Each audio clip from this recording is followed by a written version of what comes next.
격투기에 관심 좀 있으시다면 한 번쯤 들어봤을 이름 매니 파키아오. 무려 8체급을 석권하며 복싱계에서는 레전드라고 불리고 있는데요. 이런 파키아오가 현재 필리핀 차기 대통령 자리를 노리고 있다고 합니다. 파키아오가 진짜 대통령이 된다면 아마 세상에서 가장 센 대통령이 되지 않을까라는 생각을 해보기도 하는데, 이게 지금 논란이 되고 있는 이유는 파키아오의 상대가 바로 두테르테이기 때문입니다. 두테르테를 모르시는 분들을 위해 두테르테에 대해 조금 알아보자면, 두테르테는 현재 필리핀 대통령인데요. 풀네임은 로드리고 로아 두테르테, 1945년생으로 한국 나이로 따지면 올해 77세라고 합니다. 두테르테에 대해 조금이라도 아시는 분들은 그가 어떤 사람인지 대충은 알고 계실 텐데요. 바로 막말로 유명한 사람입니다. 여러분들은 막말하면 누가 생각나시나요? 아마 럼프 형님이 가장 먼저 생각나실 텐데요. 근데 막말의 정도로 따지자면 아마 두테르테가 트럼프 뒤통수 한 대 정도는 때릴 수 있을 것 같습니다. 그 정도로 막말을 달고 있는 대통령인데, 이 막말의 정도가 얼마나 심하냐면 과거 두테르테가 다바오시의 시장이었던 시절, 이 다바오시에서 교도소 폭동 사건이 일어나게 됩니다. 이로 인해 호주 출신 여성 선교사가 집단으로 성폭행당하고 살해되는 사건이 발생하게 되는데요. 이때 두테르테는 이런 말을 했다고 합니다. 수감자들은 모든 여성을 성폭행했고 그 중에는 호주 선교사도 있었습니다. 그들을 끌어내고 그녀의 얼굴을 봤을 때 저는 안타까움을 느꼈는데요. 그녀는 정말 아름다웠고 저는 시장인 제가 먼저 했어야 했다고 생각했습니다. 내가 잘못 들은 건가? 라고 생각하실 수도 있는데, 여러분들은 지금 정확히 들으셨습니다. 죽은 선교사의 얼굴이 너무나도 예뻐서 시장인 자기가 먼저 잭스를 했었어야 했다는 말인데, 이런 말을 했던 사람이 바로 지금의 필리핀 대통령입니다. 아까 제가 막말로 트럼프 뒤통수 한 대는 때릴 수 있을 거라는 말이 이제는 조금 이해가 가시나요? 우리가 생각하기에는 어떻게 저런 말을 했던 사람이 대통령이지? 라고 생각하실 수도 있는데, 여기서 우리가 주목해야 할 점은 바로 두테르테의 지지율입니다. 2020년 10월 기준 두테르테의 지지율은 무려 91%라고 하는데요. 다시 말해 필리핀 전체 국민의 10명 중 9명이 아직도 두테르테 대통령을 지지하고 있는 것입니다. 필리핀 같은 경우에는 대통령 임기가 6년인데, 따라서 2016년에 대통령이 된 두테르테의 임기는 이제 1년을 채 안 남기고 있는데요. 즉 정권 말기인데도 불구하고 지지율이 90%가 넘게 나오고 있다는 말입니다. 이건 두테르테 형님이 엄청나게 잘하고 있다는 걸 방증하고 있는 거나 마찬가지인데, 그럼 대체 뭘 어떻게 했길래 이런 막말들에도 불구하고 아직까지 국민들에게 엄청난 지지를 받을 수 있던 걸까요?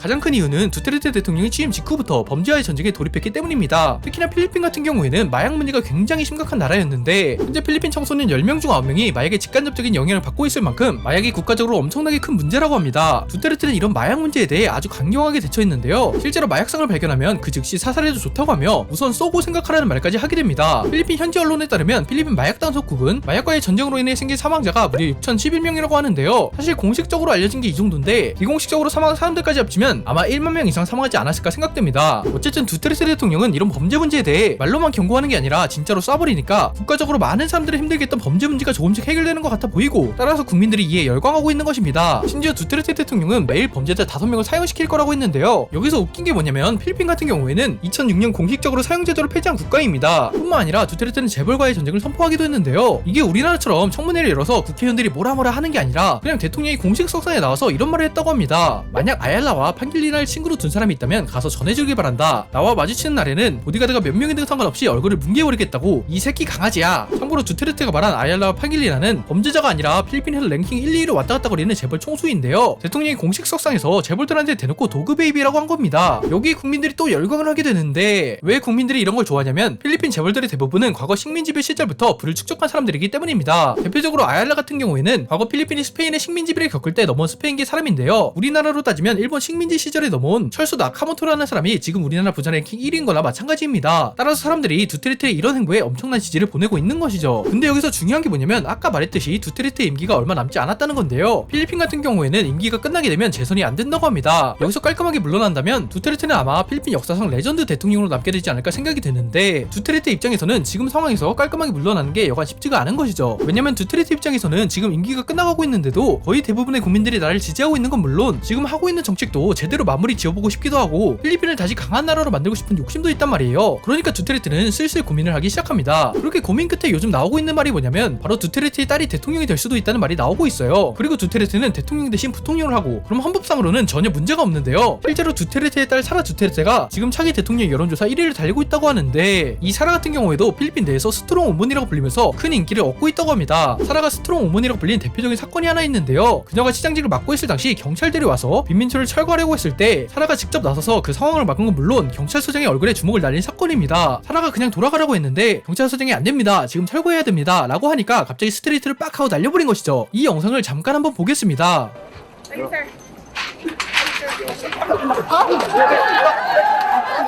실제로 두테르테는 과거 다바오 시장이었을 당시 시장 연임 제한 규정이 걸리자 자기 대신 딸 사라를 시장 선거에 내보냈었는데요. 이때 아버지의 강력한 지지 기반으로 사라는 32세 나이에 다바오시 최초 여성 시장이자 최연소 시장으로 당선되었습니다. 사라의 임기 3년 동안 두테르테는 다바오시의 부시장으로서 영향을 끼치게 되었는데요. 이미 다바오 시장직에서 이렇게 했으니까 대통령 같은 경우에도 대통령, 부통령 돌아가면서 해도 사실상 법적으로는 전혀 문제가 없는 것입니다. 따라서 지금 두테르테가 사라를 대통령으로 만들고 자기가 부통령을 하겠다는 말이 스멀스멀 나오고 있는 것이죠. 근데 여기서 문제의 인물이 등장하게 되는데 바로 오늘의 주인공 파키아오가 등장하게 됩니다. 파키아오는 두테르테가 정치적으로 키워준 사람으로서 현재 여당의 당대표이기도 한데요. 현재 차기 대선 후보 지지율 3위에 오른 사람이 바로 이 파키아오라고 합니다. 원래 파키아오는 두테르테를 공개적으로 지지했고 두테르테도 파키아오를 칭찬하며 서로 간에 좋은 관계를 유지하고 있었는데 며칠 전 갑자기 두테르테가 파키아오에게 이런 말을 했습니다. 너는 더러운 놈이야. 복싱 챔피언이 정치에서도 챔피언은 아닙니다. 대체 두테르테는 왜 갑자기 파키아오를 저격한 것일까요? 그 이유는 파키아오가 먼저 현 정부를 비난했기 때문인데요. 파키아오는 정부의 부패 정황이 담긴 증거 자료를 가지고 있으며 조만간 상원윤리위원회에 제출하겠다고 밝히며 현 정부를 비난했습니다. 여기서 말한 부패는 필리핀 사회보건부가 100억 4천만 페소, 하나로 약 2,310억 원 상당의 코로나 재난지원금을 제대로 분배하지 않았다는 건데요. 재난지원금은 필리핀의 전자지갑 앱인 스타페이를 통해 180만 명한테 배분하게 되어 있었는데 해당 앱을 내려받은 사람이 50만 명에 불과하다는 것입니다. 즉 앱 다운 수가 50만 명인데 180만 명에게 돈을 배분했다는 사실이 말이 안 된다는 건데요. 파키아오는 이건 내가 발견한 것 중 하나에 불과하다며 추가 폭로 가능성을 내비치기도 했습니다. 이런 파키아오의 공격에 두테르테도 반격에 나선 것이죠. 실제로 파키아오가 다음 대선에 출마할 가능성은 꽤 높아 보인다고 하는데요. 파키아오는 지난 7월 2일 이런 말을 했습니다. 정치인이라면 모두가 더 높은 자리를 꿈꿉니다. 적절한 시기에 앞으로의 움직임에 대해 말하겠습니다. 이건 누가 봐도 대선을 생각하고 있는 것 같은데 과연 필리핀의 다음 대통령은 누가 될까요? 두테르테와 파키아오의 싸움은 누가 이길까요? 여러분들은 어떻게 생각하시는지 댓글로 남겨주시면 감사드리겠습니다. 인생을 살아가며 한 번쯤 알아두면 좋은 지식들을 누구나 알기 쉽게 설명해드리겠습니다. 마크의 지식서재, 다음 시간에 더 재미있는 주제로 찾아뵙겠습니다. 감사합니다.